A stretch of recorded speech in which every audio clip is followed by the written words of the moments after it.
سورہ نور let's start understanding the Quran with me. یہ ایک صورت ہے جس کو ہم نے نازل کیا ہے اور اسے ہم نے فرض کیا ہے، اور اس میں ہم نے صاف صاف ہدایات نازل کی ہیں، شاید کہ تم سبق لو۔ سورہ نور پہلی 10 آیات کا ایک خاص مقام ہے قرآن میں۔ یہ آیات ام المؤمنین حضرت عائشہ رضی اللہ تعالی عنہا کے بارے میں ہے۔ جب آپ صلی اللہ علیہ وآلہ وسلم پہ قرآن نازل ہونا شروع ہوا تو کبھی کبھار وحی میں وقفہ ہوتا، کبھی کچھ دن گزر جاتے، کبھی ہفتے۔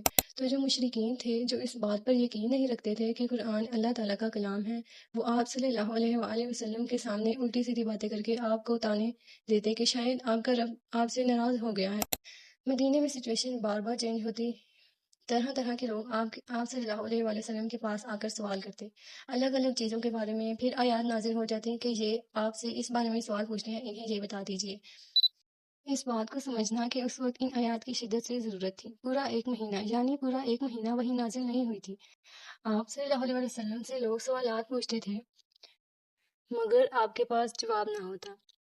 کوئی چیز آپ کے پاس مشکلوں سے تکلیف کے بعد آئے تو اس کی آپ کو قدر ہوتی ہے۔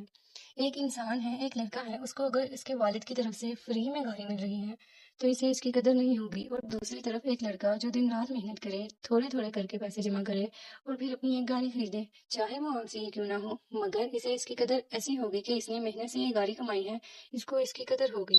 ان آیات کو سمجھنے سے پہلے ان کے پیچھے جو تکلیف کی کہانی ہے اس کو سمجھنا نہایت ضروری ہے۔